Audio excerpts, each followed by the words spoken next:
من الشيطان الرجيم. بسم الله الرحمن الرحيم. والعصر إن الإنسان لفي خسر إلا الذين آمنوا وعملوا الصالحات وتواصوا بالحق وتواصوا بالصبر. اللهم اجعل جمعنا هذا جمعا مرحوما واجعل التفرق بعده تفرقا معصوما ولا تدع فينا شقيا ولا محروما. In the name of Allah subhanahu wa ta'ala, the most compassionate, the most merciful, all praise and thanks are due to Him, and peace and blessings be upon His beloved Prophet Muhammad sallallahu alayhi wasallam. He who is guided by the will of Allah, no one can misguide him, and he who is misguided, no one can guide him except Allah subhanahu wa ta'ala. Assalamu alaikum wa rahmatullahi wa barakatuh. Habibi, Allah yakrimkum. You know what's the most important thing for me, you know, huh? What is it? No phones. Huh? No phones. No phones. No speaking. No speaking. Just for 35 minutes. Shabab, I'm still saying, please, 35 minutes. If you have questions, otherwise, inshallah, I ask you just to make dua for me. I keep always reminding you, I decided to change my life and to be what I'm doing now when I was in your age.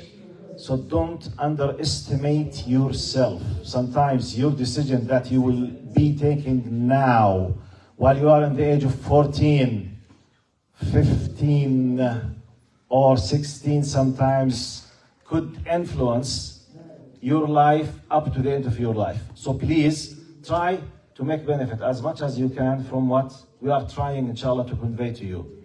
My title today, focus on the title. The title, what if God does not exist? Question mark. Then the subtitle, a journey in the inner psychology of a non-believer. So basically my talk will be about, are we gonna lose anything if, wal'iyadu billah, God forbid, decided simply not to believe?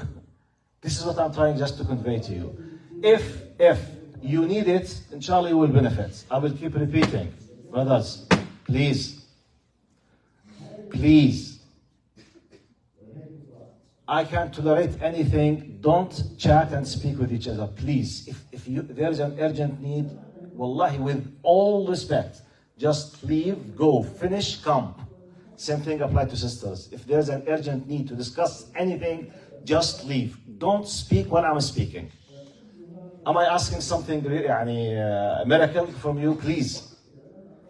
Don't push me to ask from someone in specific. Please go and finish your job outside. It's just 30 minutes.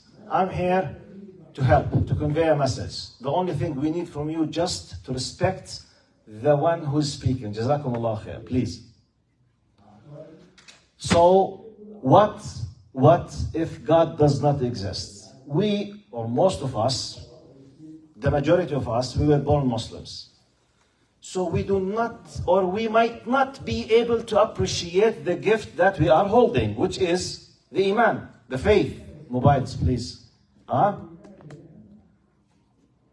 Let's go in a quick journey to try to test ourselves, just to use our imagination. What could happen if, God forbid, we lose faith? My first step, I have two big sections in my lecture. First section, I will be asking to do analogy, qiyas, in something else, has nothing to do with faith. Then gradually, I will have the other section. I will read to you a story by a professor at an American university, and I will be reading part of his journey. He was a non-believer, rejecter for Allah, then he became a believer, and he is a professor of mathematics. We will read part of his story when he decided to revert to Islam, and then we will conclude, inshallah. So, what if God does not exist? A journey in the inner psychology of a non-believer. The main aim of this lecture, to appreciate the fact that you have already the gift of faith. Okay? Question number one. Please, when I ask a question, just raise up your hand. At least I need every time, one from brothers, one from sisters, just to have the interaction. Now let's imagine the following. Imagine the following. What you are gonna lose if you do not have a family.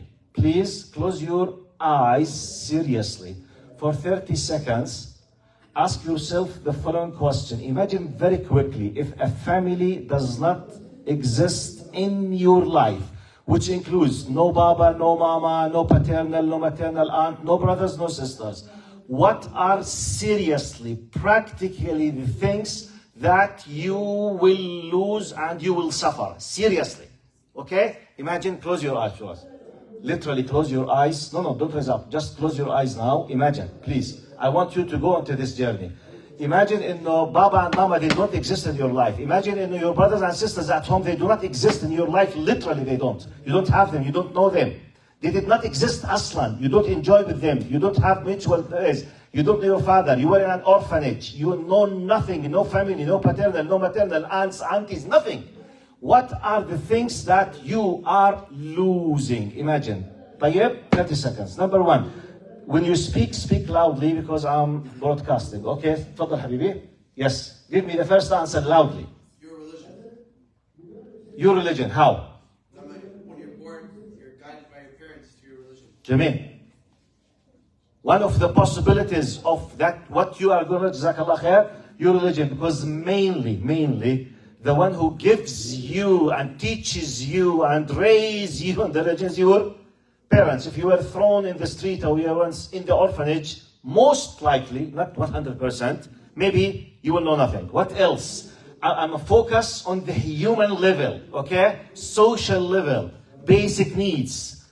Sister, in case sister wants, wow, no, you will lose nothing if there's no Baba and Mama? Oh my God. Please, yes. You lose your house because they provide for you. You will lose your House. house, no shelter, no place to sleep. Literally, no house, no family could lead, most likely, no house, which means homeless. It's very simple. Number two, yes. Like interaction on a loving level. Interaction on A loving level. loving level. Those whom you love. No interaction. No one tells you every day, Habibi, كيف حالك? Do you need anything? If you have a headache, do you need any kind of Tylenol? Do you have vest? Have you succeeded?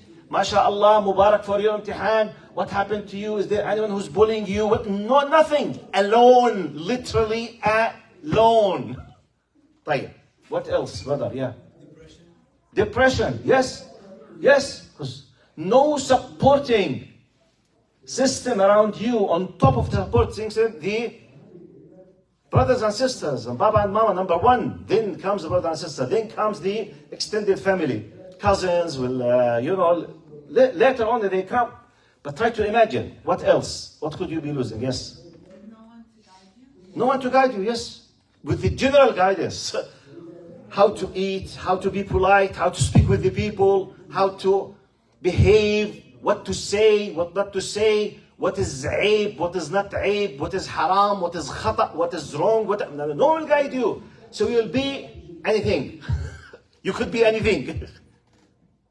Are you with me? And by the way, to the best of my memory, and I hope I'm not making a mistake because I read this statistics at least 10 years ago. 78% of very dangerous gangsters in the United States prisons, they have a common points between them that they come from a house with a single mom. At least they have lost one of the two basic elements, no father. Are you with me?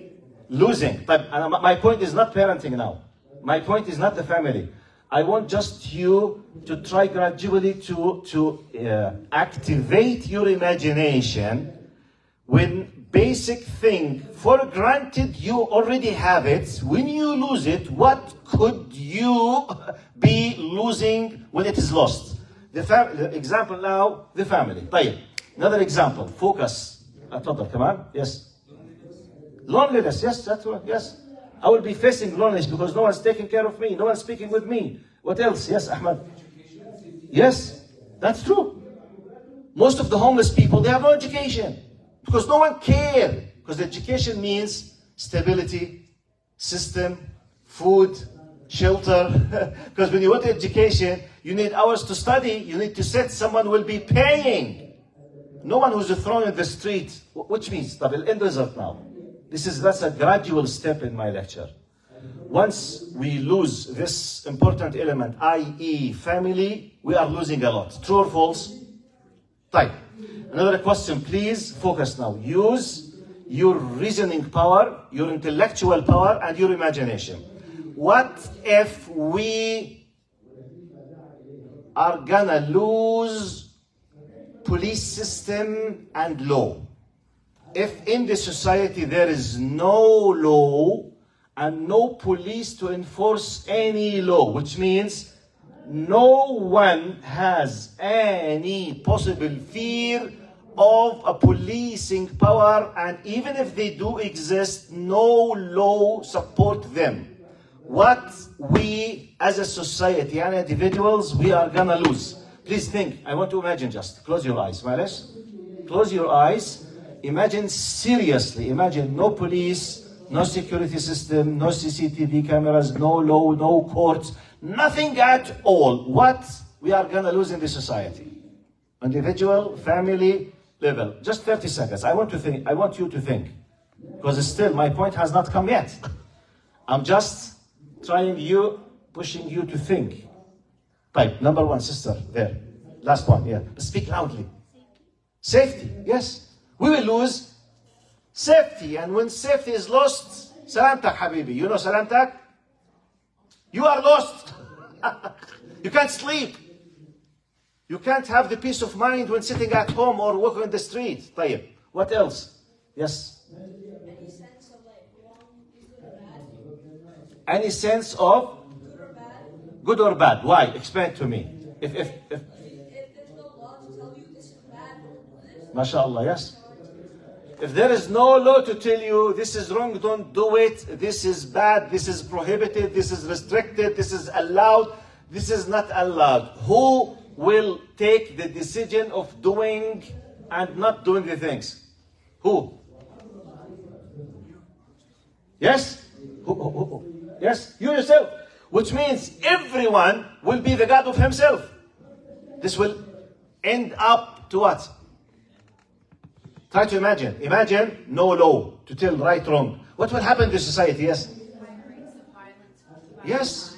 Yes, fine. Because what I think is right, you think is wrong. No, yes, no. If I have more powerful, I will attack you. If you are more powerful, you will use violence. Wait, if you have the tools against me. If I can't take revenge, I will come to you again. If you can't take revenge, I will come to you again. My family, my supporting system against you, we against them against us, all of us will be chaos. We will be destroying ourselves and everyone else because there is no superior law above us. And if it doesn't exist, there is no enforcing power. But by the way, I asked a dual question. A law and a police system.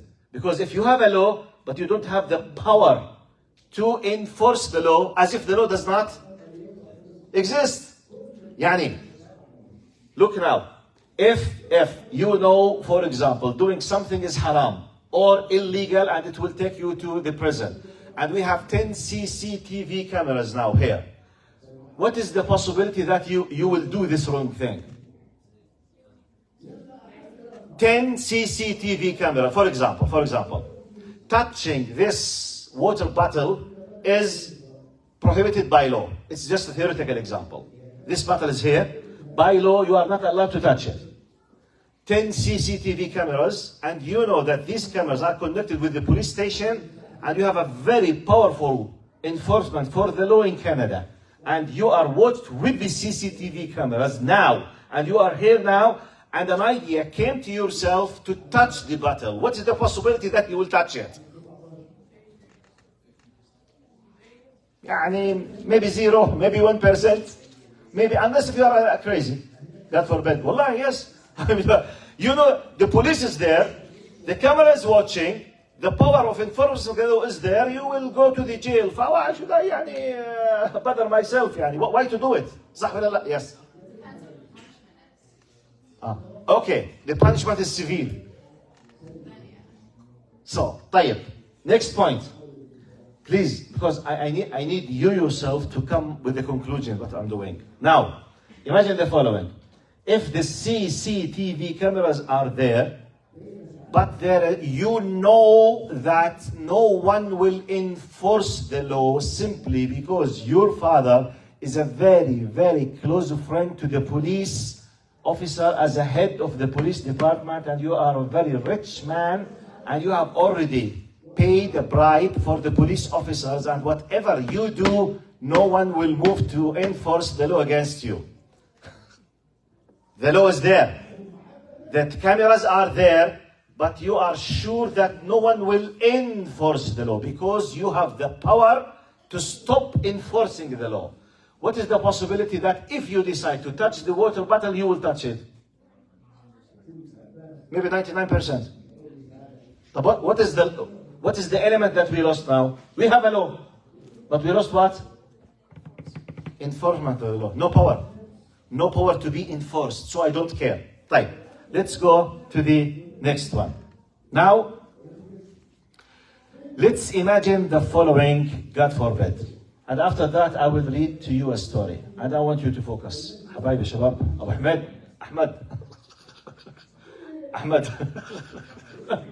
Please. You should be the role model. Please. Now, the big question of today's, God forbid. Imagine for a while, and now I want you to close your eyes for 1 full minute. Full minute. Imagine that God does not exist, which means you don't believe in God. You are living in a society where you, your parents, your system, your school, your masjid, no one speaks about anything has to do with the existence of a God. You don't believe in any divine being beyond what you see. What are we gonna lose in our life? Close your eye, give me some answers. Then we will go to the story of the American professor. Yalla, shabab. Close eyes. Think about if God does not exist. Please close your eyes. Aywa. Think about seriously. If God does not exist, what we are gonna lose in our lives? Go wide. Think seriously. And I prefer someone who has not answered any question now, so far. Still, 30 seconds. Try not to chat. Think. Yes, sister? Then I will come to Ahmad. Sister, speak loudly as much as you can. Guidance. Jazakallah khair. Yes. No guidance. And by the way, what is the most important title that we describe the Quran with? It's a book of what? Guidance. Yes?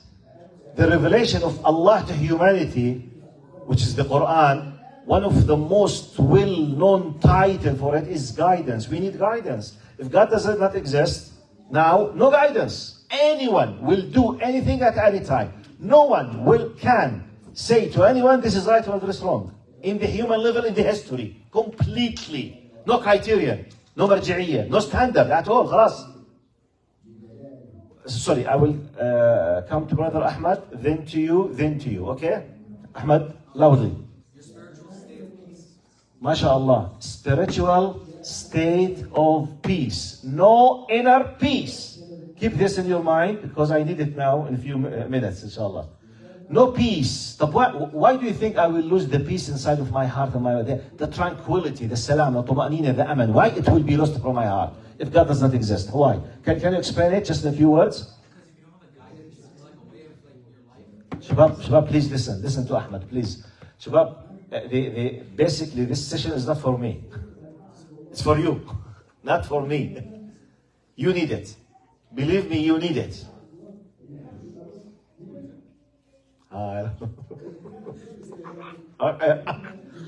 You need it. Wallahi, when you think you will be needed.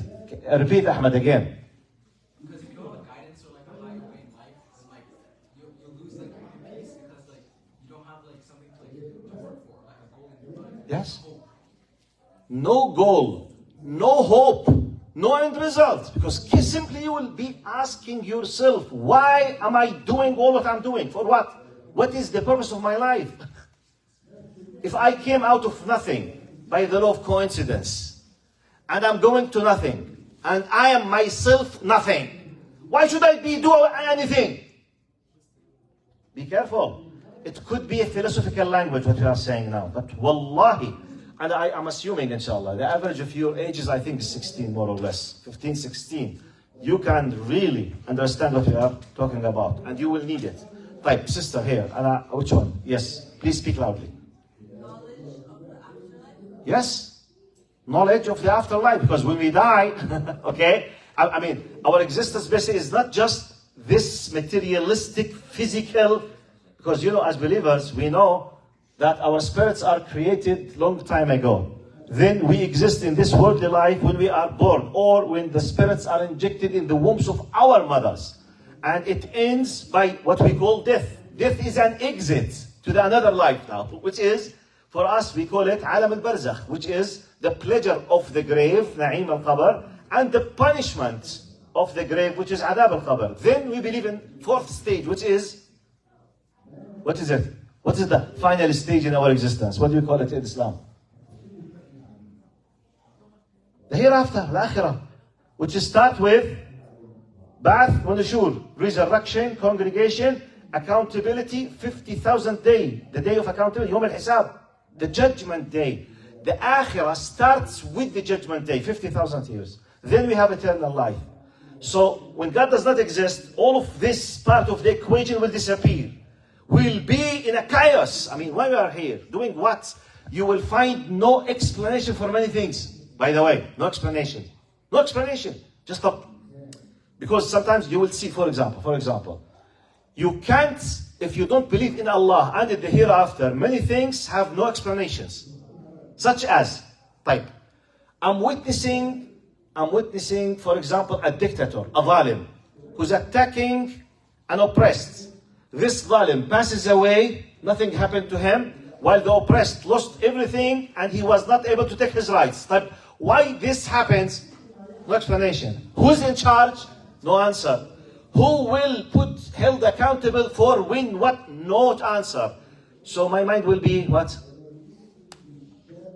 The system will be destroyed. That's why we need not just the faith, we need the faith in Allah as the creator, as the controller, as the observer, as Al-Hayy Al-Qayyum, the one who does, Allah subhanahu wa ta'ala, not even 1 second, a possibility of becoming a weak. لا تأخذه سنة ولا نوم. He does not take a nap, or a weakness, or a sleep, or lose, or memory, nothing at all. That's why we not just believe Allah as a philosophy, no, with His attributes as well. But what else? Finally, sorry, sister, yes, yeah. Like you would have no morals because Can we listen, Shabab? I told you just 35 minutes, inshallah. Jazakumullah khair. Let's listen to the sister speak loudly. so you would have no morals because there's no end. You'd have nothing to work for. So No morals, mashallah alaykum. you want. No morals. And by the way, if God does not exist, morals should not exist. Yani, wrong and right from ethical point of view, this statement will have no meaning. Because when we say, hey, don't lie, طب ليش? Why should I not lie? Because it's wrong. Who decided it's wrong? If I'm benefiting from lying physically, why not to lie? Give me the reason. Why not? Am I benefiting? Yes. Was I able to escape with it? Yes. Am I clever enough to do it? Yes. Why not to lie? It's an ethical, it's a moral ethic. Who decided morals? The Creator. Yes. It's not you and me. Yani, our physical existence, the flesh and the bones and the body does not bring these ideas. These ideas came from outside our existence. It's by the commandment of Allah, the Creator. That's why it's the meaning of the self and the spirit that we realize, that we say, our conscious, I feel this is wrong. Wrong from the point of view of who? Who decided? Who programmed your inner self to feel that this is wrong? But what if I feel it's right and you are wrong? Who is the judgment? Okay? Who's the judge? Who's the criterion? We need a superior power. We will disagree. That's why we need Allah. Are you okay? Type. Look, anyone would like, Sarah, you want to say something? I was just going to say about... Can you speak louder? Okay. So about the peace. Yeah. So, like, there would be no peace if there's no God, no pure peace. Because, like, a lot of, anytime your desires, anytime, you have a God, anytime you have an idea, someone says, okay, follow me, someone else says, follow me. Yeah. You're just going to always follow them. So there's no one way, no straight Yes, path to follow. yes. You're always, distracted. Always distraction, and you will be cut into pieces. You keep changing your mind. You don't, because it's like when you know that, for example, this is the way. It's like, for example, give a simple example to make analogy from Sarah's example. You have a time to keep thinking which is the university and the field of specialization to go with. Once you have taken the decision, all of your efforts should go where? Studying your field. Imagine if every week you are hesitant to change your university and your department and your field. What will happen to you after 10 years? What do you think you will achieve after 10 years? Nothing. Nothing. Because, by the way, logically, everything is possible to be good. At the end, you need to take a decision. But what if this is something much important than your field of specialization, which is your eternal life, the aim of your existence. طيب الآن بدي إياك يا شباب حبايبي. Hello شباب with mobiles and those who are talking. I need you to listen very quickly now to this part of this story. This story, I'm reading literally what Professor Jeffrey Lang is a professor of mathematics from the United States. A few years ago, he reverted to Islam. He is writing about his first time when he decided to pray. لاحظ.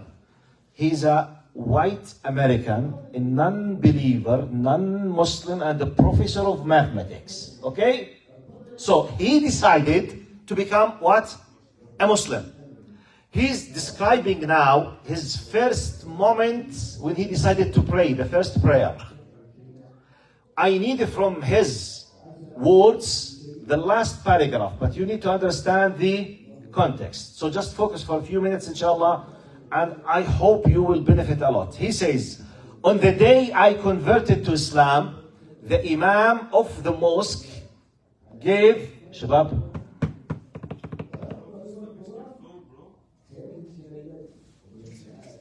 please.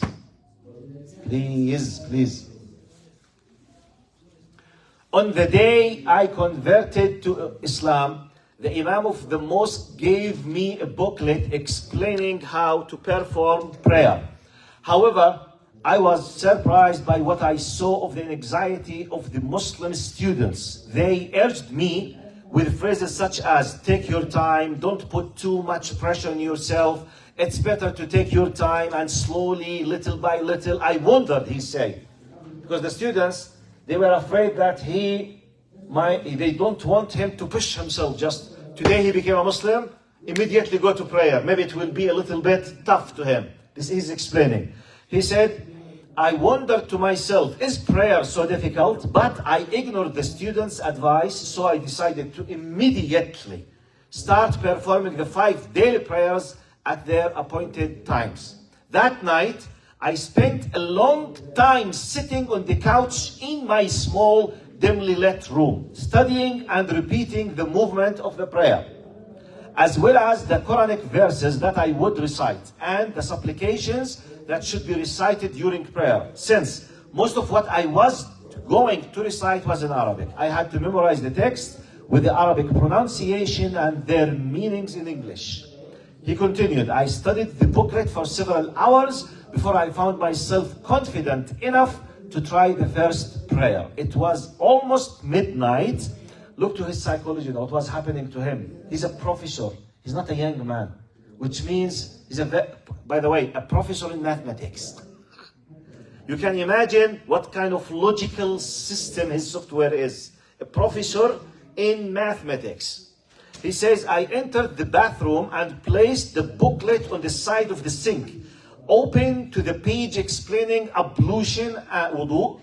Followed the instructions contained therein step by step, carefully, like a chef trying a recipe for the first time in the kitchen. When I finished ablution, the wudu, I turned off the tap and returned to the room with water dripping from my limbs, as the booklet's instructions say that it's desirable for the person performing ablution not to dry himself after ablution. He continued, I stood in the middle of the room. Now look to what started to happen with him. I looked back to make sure I had closed the door to my apartment. Then I went forward, straightened my stance, took a deep breath, then raised my hands with open palms, touching my earlobes with my thumbnails. And then I said in a faint voice, God is great, which is Allahu Akbar. I was hoping, focus now, I was hoping that no one would hear me. He was feeling shy. You know, someone who's 40 now or 35, professor, a white American, starting now, doing sujood or ruku', this funny movements. He said, Allah is great. I was hoping that no one would hear me because I was feeling a little emotional, as I could not get rid of my anxiety that someone was spying on me. Suddenly, I realized that I had left the curtains open. And I wondered, what if a neighbor saw me? I left what I was in, went to the window, then looked outside to make sure no one was there. When I saw the backyard empty, I felt relieved. He was just hoping that no one is watching, because as if he's committing a shameful thing.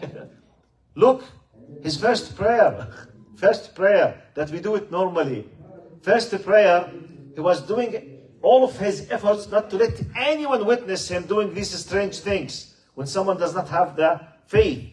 He said, I felt relieved, so I closed the curtains and returned to the middle of the room. Once again, I faced the Qibla, straightened my stance, and raised my hands until my thumbs touched my earlobes. Then I whispered, God is great, Allahu Akbar, in a low voice that could barely be heard.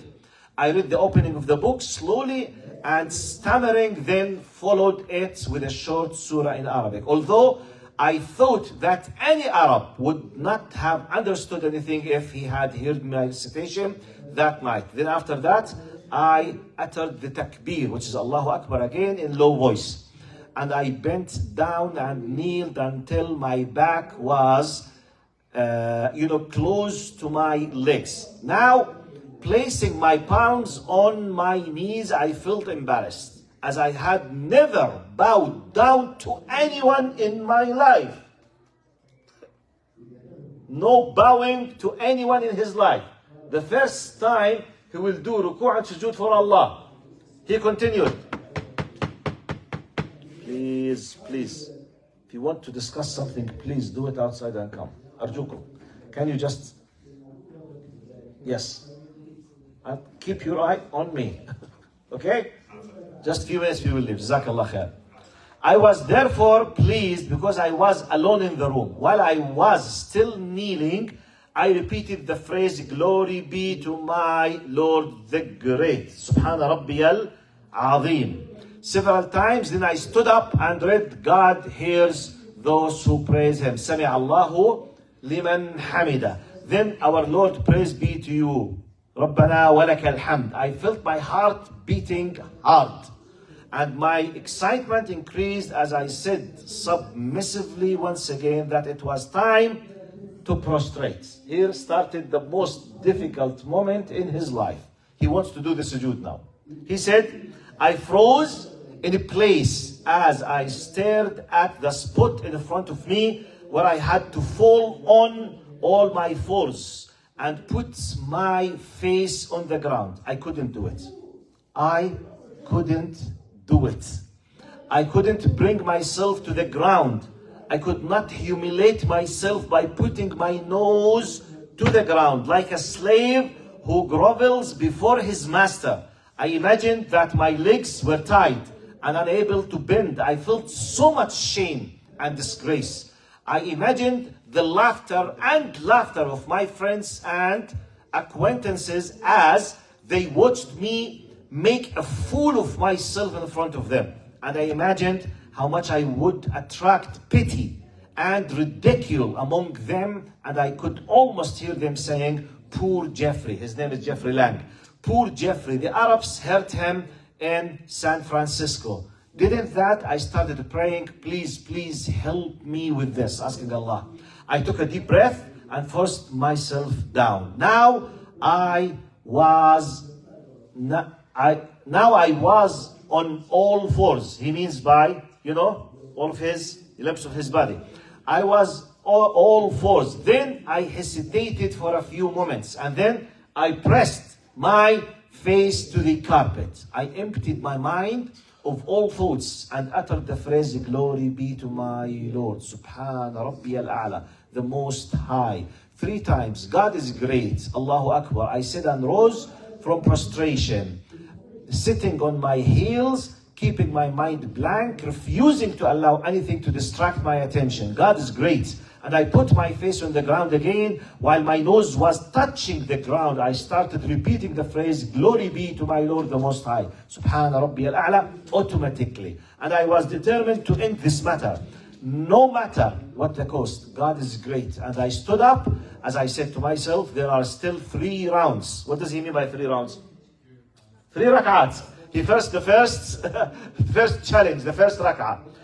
3 rounds ahead of me. And I struggled with my emotions and pride in the remainder of my prayer, but it became easier with each round until I was almost completely calm at the end of the prostration. Then I recited the tashahhud in the last sitting, and finally I said salam to my right and my left. As I became extremely exhausted, I remained sitting on the ground and began to review the battle I had been through. Focus now. Now, we are approaching the end of his story. He struggled to do the fourth rak'at, first prayer as a new Muslim revert, an American professor in mathematics in his first prayer. Look what he said. I felt embarrassed because I had to fight myself so much in order to perform the prayer until the end. With my head lowered in shame, I called out, "Forgive me, my Lord, for my arrogance and for my stupidity. For I have come from a far place and I still have a long way to go." He's asking forgiveness from Allah for his ignorance now. It's my first time. Try to compare with what we know, what we do, and what he's facing. To do what? He said, "Forgive me, my Lord, for my arrogance and stupidity. For I have come from a far place and I still have a long way to go." At that moment, I felt something that I had never experienced before, and therefore it is difficult for me to describe it in words. A wave that I can only describe as a coldness swept over me, and it seemed to me that it was radiating from a point in my chest. It was a huge wave that surprised me. At first, I even remember that I was shaking. However, it was more than just a physical feeling. It affected my emotions in a strange way as well. It seemed as if mercy had become embodied in a tangible form and had begun to envelop and penetrate me. Then I started crying without knowing why. Tears started streaming down my face and I found myself sobbing hard. The more I cried, the more I felt that supernatural force of kindness and compassion was embracing me. I was not crying out of guilt, although I should have been, nor out of shame or pleasure. It was as if a dam had opened, unleashing a great reservoir of fear and anger within me. As I write these lines, I cannot help but wonder whether God Almighty's forgiveness does not merely include pardoning sins, but also healing and tranquility as well.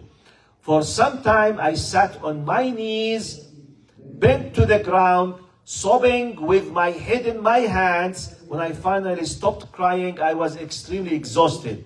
This experience was so overwhelming and unfamiliar that I was not allowed to look for rational explanations for it. No explanation. I then saw that this experience was too strange to me to tell anyone about it. The most important thing I realized at that time was, now focus.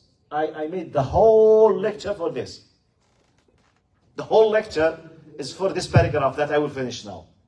I repeat, I think you were able to imagine his status. What he was facing, what he did, what he went through. Look what he said. The most important thing I realized at that time was that I was in dire need of God and prayer. Before I got up, I prayed this last prayer. Oh God, if I dare to disbelieve in you again. He was a disbeliever. And my title is, What if God does not exist? A journey in the inner psychology of a non-believer. He says he was a non-believer. He came to the faith that you are enjoying, we are enjoying. After experiencing the bounty, the benefit, the blessings, the gift that we are already enjoying, he says, oh God, if I dare to disbelieve in you again, kill me before that. Kill me before that. Save me from this life. It's very difficult to live with all my shortcomings and faults, but I cannot live another day denying your existence. No problem to live with shortcomings. I can't live while denying your existence. I can't live. Ya Allah, kill me if I dare to disbelieve in you again. This is, by the way, a very valuable experience by a non-believer who's highly educated, who has achieved one of the highest ranks of social prestige. Professor in an American university in San Francisco. Can you imagine? Professor in mathematics and America. Do you think that he was looking now just to the showing off and he wants to go to TikTok? He did all of this experience just to say, hello, please, kabbis, please like. Do you think he's doing all that? No. He's beyond that, okay? تعرفوا kabbis? جماعة التيك واليوتيوب. على كل حال. Brothers and sisters, I finished mine. What is the lesson from that? I finished. I will conclude with my own words. Then, if you want to comment or ask, I will receive your questions or comments. Otherwise, inshallah, we will finish. Basically, why I decided to give this title. I want you to appreciate the gift that you have, which is faith. I want you to pay attention to the fact that you are born as a Muslim or you became a Muslim, it's a gift. It's not a gift, it's the most important gift in your life. So please appreciate this gift. Act upon it. Activate this gift in your life so that you will enjoy the best and you will benefiting yourself and others the best. You have admitted, if you remember just a few minutes ago, if God does not exist, no law, no peace, no tranquility, nothing, no. We will lose all of these things. We say in Arabic, مفهوم المخالفة. طيب. Now the other side of the coin, basically. If God does exist and we activate our relation with God, all of these shortcomings, problems, difficulties should disappear, at least from our communities, from our families, from our lives at least. Maybe we can't ask everyone around us in a non-Muslim community to enjoy what we are enjoying. We would love, we'd be very happy. If you can do it, please do it. Let them know. But at least you enjoy it, you yourself. Imagine you have a very nice piece of chocolate. Very, very delicious. Someone gave it to you as a gift. Okay, it's nice to give it to others, but are you appreciating the fact you have the most delicious chocolate in life? Appreciate it. Enjoy it first of all. Enjoy it. Then speak for the others. Take care of it. Try to spread it because it's free. It's free. You don't pay for it. It's free. And it's the best. Sallallahu ala Sayyidina Muhammad wa ala alihi wa sahbihi sallam tasliman kathira. If you have a question or a comment, please raise up your hand. Otherwise, we'll say Assalamu alaikum. A question or a comment? Question. Loudly, please. What was his religion before he converted? Sorry, I'm not able to hear. What was his religion before he converted? Wallahi, I don't know. To be honest, from my readings, he used to say that I was a non-believer. I'm not sure, from my maybe 10 years reader, I'm not sure, but as if I have something in my memory from my old readings that he was an atheist. But I'm not sure. But definitely he was a non-believer in Allah. Wallahu alam. According to his own words. Question or comment, sisters? Can anyone give me at least one brother and one sister? What if I can have five, it will be excellent. In one statement, just few words. What is the most important lesson you have learned today from your point of view? What is the added value for you in your session today? We spent together now full hour, by the way, full 60 minutes. What is there at least one thing you have benefited from this discussion? Just one thing, and speak loudly in one statement. Ready, please. Even if all of you spoke, I will be happy. Number one, sister, loudly. We are privileged to be born with Islam. Alhamdulillah ala ni'mat Islam. Jazakumullah khair. Thank you very much. What else? Yes, Ahmad, Yusuf. Sorry. Islam is the best thing in our lives, so we need to really value it and try to spread it to others as well. Jazakallah khair. We need really to appreciate the value of the gift of Islam and to tell others about it. It's like the piece of chocolate that I saw. It's very nice. You're enjoying. Give an idea for others. If they liked it, let them enjoy it. You are enjoying something for free from Allah. Let them enjoy it. Why not? Give them an idea. Jazakallah khair. Ahmad?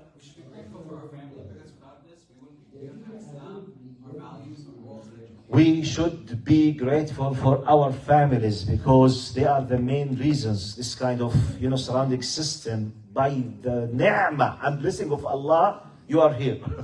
Alhamdulillah. Yes, brother. The experiences of converts. Can you repeat? Experiences from a convert. What about it? Experience from other people. Okay. The benefit, the experience of others, which is, by the way, I urge you always to listen to those people because they come from far place. I mean by far place, they came from outside our circles. So they do see what we don't see. They appreciate what we might not aslan pay attention to because they are an outsider. Because for us, for granted. Khas, everything for granted comes, okay? It's like more or less. When someone is born in a very rich family, he did not experience not once in his life, Baba, I want, for example, to buy whatever. Something delicious, a new Nike, whatever, a new iPad, iPhone 15. Always, Hadar Habibi. That's it. The only thing he needs is what? To ask. And many times he does not ask Asla. He does not know what's the meaning of someone. When he started being 13, he started collecting his Eidiyah. First year at the university, he was able to buy a cell phone. He will not be able to understand it. 5 years of collecting Eidiyah to buy a cell phone. Because for him, Baba, with the iPhone 15, Hadar Habibi. Online, Amazon, next day, oh, iPhone 15. Thanks, Dad. That's it. As simple as that. He will not appreciate. Mustahil to appreciate. By the way, we are like the spoiled one. We. Wallahi, we have a big gift. Most of us, we don't appreciate it, including myself. Like one of the sisters, yes, yeah. That Allah subhanahu wa ta'ala gave us all the guidance and He gave us all like the rules to follow, so we should appreciate it. Jazakallah khair. Allah subhanahu wa ta'ala, from the benefits, gave us the guidance and the proofs what to do and what to follow and why, which means we have the catalog, we have the constitution, we have the guidance to follow. We can't be lost. It's my decision, your decision. But the constitution is there. The catalog is there. It's my problem if I don't follow. What else? Sisters? Anyone would like to add? Brothers? طيب جزاكم الله خيرا. Thank you for attending, and please do your best. If you received any benefit of today's lecture, tell it to others, your colleagues at school and your families at home. Assalamu alaikum. Please do your best. Be careful. When you leave, don't speak. حبايبي, Dr. Nashat, Sheikh Nashat is speaking outside. So be calm, be calm. ديروا بالكم. السلام عليكم. جزاكم الله خير. Thank you for coming.